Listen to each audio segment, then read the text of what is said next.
Se o plano de saúde negou a terapia que seu filho precisa, não aceite uma resposta confusa.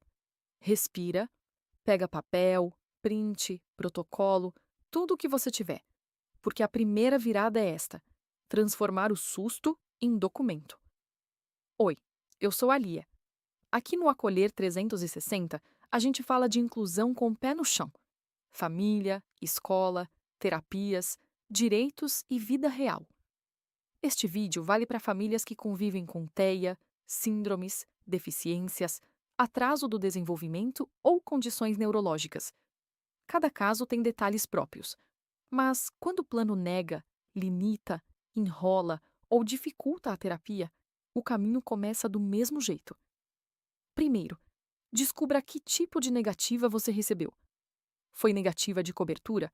Foi limite de sessões? Foi falta de profissional na rede? Foi demora para agendar? Foi recusa de reembolso?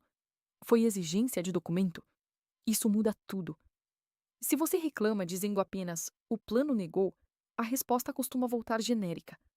Mas se você diz "o plano recebeu uma prescrição de fono 2 vezes por semana e autorizou só uma", você está mostrando o problema real. Então comece por aqui. O que exatamente foi negado? Segundo passo: peça a negativa por escrito. Não deixe a história depender de memória, áudio perdido ou frase de atendente. Peça uma resposta formal, com motivo, data, número de protocolo e regra usada para negar.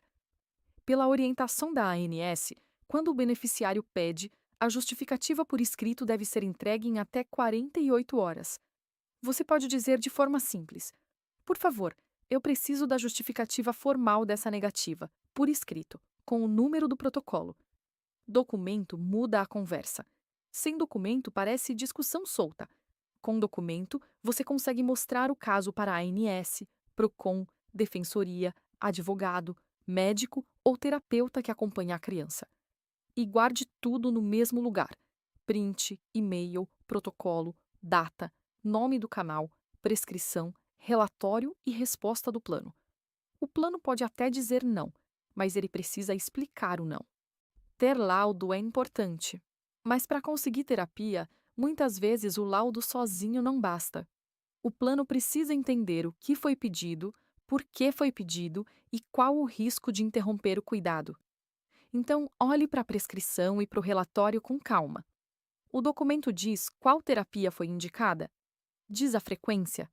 Explica o objetivo? Mostra o risco de perda, regressão ou piora se o tratamento parar? Tem data, assinatura e registro profissional? Aqui não é para a família ensinar o médico a escrever. É para voltar com uma pergunta objetiva. Doutor, esse relatório explica a necessidade da terapia e a frequência indicada? Se o plano negar, esse documento ajuda a demonstrar o risco da interrupção? Outro ponto prático: muitos planos pedem pedidos médicos e relatórios atualizados de tempos em tempos. Não espere vencer. Crie alerta antes. Documento vencido pode virar mais uma barreira, justamente quando você precisa agir rápido. Laudo diagnostica. Prescrição orienta. Relatório sustenta a necessidade. Quarto passo: separe o problema por tipo. Se o plano diz que não cobre, o caminho é um. Se diz que cobre, mas não oferece profissional, o problema é rede. Se demora demais para marcar, o problema é prazo. Se recusa reembolso, peça a justificativa formal e guarde recibos, notas, guias e respostas. Para consultas ou sessões com fonoaudiólogo, psicólogo, terapeuta ocupacional e fisioterapeuta, a ANS informa prazo máximo de atendimento de 10 dias úteis, respeitadas as regras do plano e carências.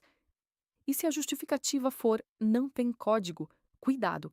A própria ANS já esclareceu que a ausência de código não pode, sozinha, cortar cobertura ou reembolso quando o procedimento está previsto no rol ou no contrato.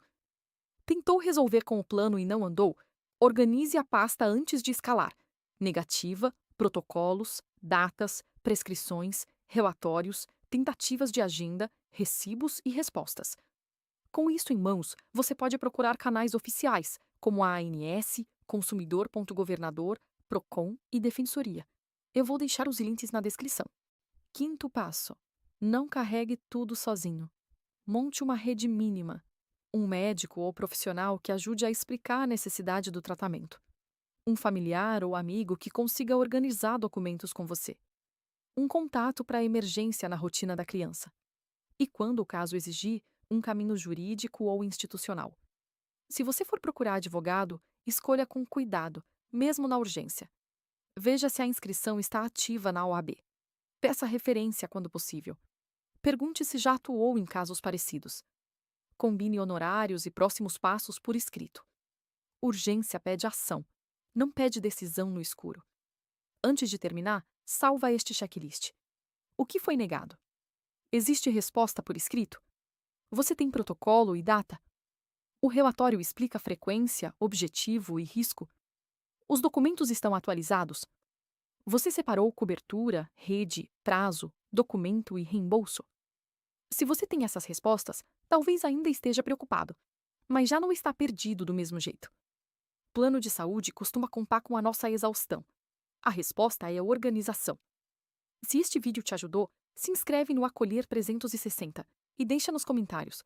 Hoje, sua dificuldade é cobertura, rede, prazo, documento ou reembolso?